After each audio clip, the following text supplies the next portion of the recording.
बताओ हो। आए हम भौजी को रे बारी क्या एक्सीडेंट हो जाई। ओए हो माई गाड़ी हमने लही नहीं क्यों से तो मिलते पे ही लेल बानी गारो हम मिलत रहे तो पूरा सुरक्षा के साथ रहे हम तो बच न जाइब बमला गिरी धंगलाई तो वो जानो हम तो वही से अपन हिमलेट पे लेल बानी हो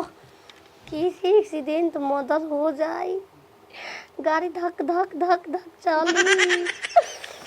ना हो जाई बाली जा हमरा के अकेले पटरी के ट्रेन पर छोड़ देले बाली जा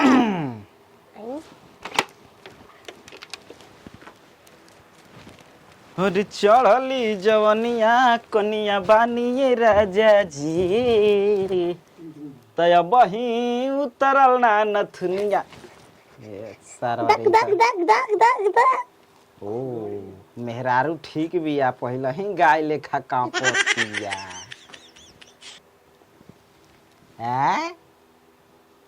सरवा मूड़ी ह कि मूड़ा तूने को पहले हम काहे खातिर पहनी एक्सीडेंट हो जी हो फसरो मर जाए के एक्सीडेंट हुई हो बे आज गाड़ी लड़े वाली बिया टूटे ला ये सारा चल बा कहाँ गाड़ी लड़े वाली बिया ए जे से जीए पलट जाई अच्छा है जा ओ हो ते मेरा गाड़ी तो लड़बे करी हम लड़े ना दे उतना पैसा लागल बा काहे गाड़ी लग तो मारे बाबे बिया को लेके दिन भइला मुंह जाई फो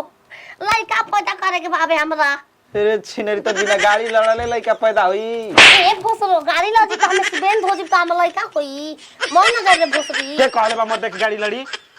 भौजी हम कॉल हाईवे ह ट्रक चली हंस पर हम भौजी कहली हम नहीं निकालूंगी ई जब रोड पर चलल जाला मोटरसाइकिल से तब हेलमेट लगा के चलल जाला कि कहीं एक्सीडेंटे होई तो कुल शरीर कुचा जी दिमाग बचा रही तो जुट जाई वही से मैं पकड़ी हूँ नहीं खोलूंगी एजा कौनो गाड़ी ना चली नहीं नहीं भौजाई हम झूठ बोली वो भयो लड़ले रहन अच्छा ई बात बा भौजी पूरा खूने खून हो गई रहली ये मत चुप रह सारा बा कहीं का भौजाई बिया की छिनार बिया हां ऐसा ही ननद के सिखावल जाला कि गाड़ी लड़ी हां मजाक लड़ी मजाक करे के चाहिए बढ़िया ना ना हो ना लड़ाई तो हेलमेट लगाला से कौनो करा से दिक्कत कोनो रोग हकारी जूता वाला जूता कैसे तो तणराए लगल हो फरकावेला का झगड़ा हो खीस हो ई खीस हे तरे ई लगा सारा बात निकाला रानी निकाला कौनो गाड़ी ना लड़ी विश्वास कर एक्सीडेंटो होई तो हमला ना होई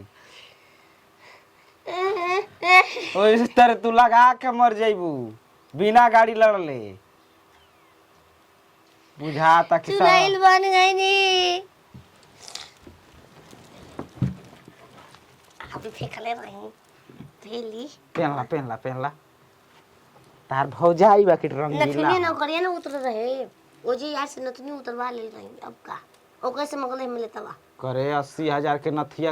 यार उतार देला सरवा हम ओकर से तो जुगाड़ मार मगले रही जुगाड़ हां कल रही कि एक्सीडेंट हो गेला बात हेमलेट अच्छा हेमलेट सरवा 80,000 के माल ले गइल 1,000 के हेमलेट दे के चल गइल 1000 रुपया मिल जी को बमला खाती किंगा हमरा हाय के है तू जाना या दास कमजोर बा चला कहां दा उतारे है कुल पे पहन नहीं उतार दो भोसरो अबे सबक सिंगार कइनी साफ खत्म पागल सन की नहीं बिया हाय अब ये हमारा पता चलल आज हमारा पता चोरल प्यार भौजी के भैंसे ए भौजी ए रुका का रुकी ना बढ़िया से बोले के बा ना बतियावे के बा बुझाते नहीं कि मेहरारू हो के खड़जंग दीपका के भेजा तो काम बा दीपका के हां सारा भाई दीपका रे तो एक न लागी हो भौजी ए भौजी ए जगह मत दे बिया करा के भठवा के सकून के नींद सुतल बड़ुए जा बियाह कर देन तब राते में हमरे पीछे ना सुतबा का हां अब बुझाता वैसा ही करे के पड़ी काहे सही बियाह का खातिर भइल हटे मेहरारू लायक नहीं के कर दादी में हेलमेट लगा के कहती है मेरा गाड़ी लड़ी एक्सीडेंट हो जाए मर जाए। खराब बिया जना से चोट लड़ात रहे हमार फुआ के लड़किया से खराब बिया। आ तनी बतावा ना कितना सुगर लगी। थोड़ा मत सुन ले गौरी कब आठ हो जाई ये कुल प्रचार करके बता रहा काहे हो काहे ठीक नहीं तनी बतावा ना। ओकरा के जयबू पगला जेबू तू पहले तो 4 लत मार देलस ये ई कह के पसंद बिया उ दिल में बिया उ त कहां से उ सुंदर लागी तारा के थोथारे मुंह लेल बड़ा एकदम साफ छिनारे हो का तू ही छिनार बड़ा तू छिनार बड़ा कुछ समझतिया का कहले सिया चल था कोनिया लाजाली से समझाओ ओकरा के तब न समझी।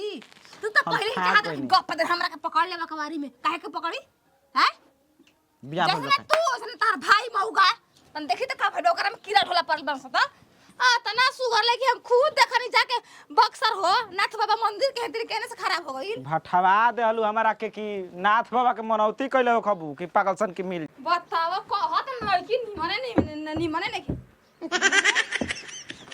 ई कौन फैशन है मोर कन्या इसका हार मंटी का नथिया ही रानी लगली बे हेमे लेट ए कन्या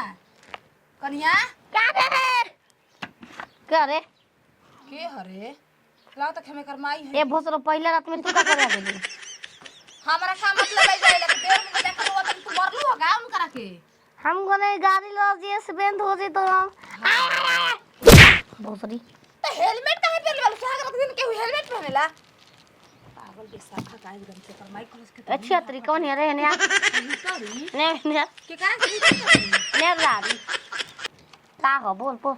हाय निकाल तो बतिया काहे के आज के रात एक्सीडेंट हो जे हम रखूंगी इसको एक्सीडेंट हो जाई हां कौन गाड़ी चला तू के एक्सीडेंट हुई ए भोसरो गाड़ी ना लरी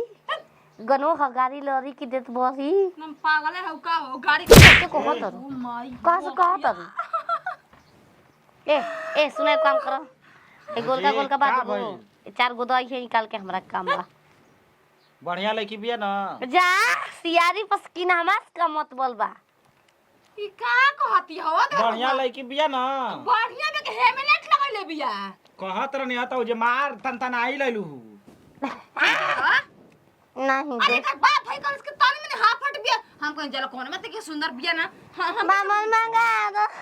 जान बूझ के अपना देवर के निकाल गाड़ी ना लड़ी एकरा के सिखैले बाटे हो कि हेलमेट लगा के स्वागत मनैया रुका हतो रे मुका मुड़िया मर दे पागल है का रे पिंदी सिंदूर कुछ न विधवा है का हो कहीं के छोड़ल फिर बिंदिया नहीं के सारा भाई जी कुछ अबे कर बाप भाई भी एही में होई खोजा हो बिंदी ना भगल हेलमेट लानो क्या मले तो जा मैं याद रहा यार नहीं ये का हो हां पदरेसिया ठीक ना पदरेसिया यार दीपक पदरेसिया राखम ना ओ गो दीपक जल्दी कर, परदेसिया यार भाई बाप के बोलावो। यार हमारा ई नहीं खे बुझात तार विदाई बा ये सारा भाई घंटा फर्क पड़े वाला बा केने का खोजतिया भौजी ए बिंदिया अब आज जल्दी हमार से बेंद करे। नमस्ते प्रणाम हर हर महादेव। हम एक नेहा सिंह पगली सबको के पाछू के प्रणाम करतनी और यहाँ के बानी दीपक परदेसिया। नमस्कार प्रणाम भैया हम एक्टर रविराज। त एगो खुशखबरी बा कि नया चैनल ओपन भइल ह जौना के नाम बा अपन कॉमेडी फन। जब रवा सब सब्सक्राइब नहीं जगह तो सब्सक्राइब कर लीजा और ज़्यादा से ज़्यादा शेयर कर जा। ये चैनल पर हमारे वीडियो बहुत सारा आए वाला बा तो रवा सब ऐसे ही प्यार दुलार जैसे हमारे चैनल के दिन जा। तो ये हमारे बबुआ बड़े हमारे छोट भाई बड़े इनको चैनल पर ऐसे ही प्यार दुलार से बात बनैले रही जा। Bye by.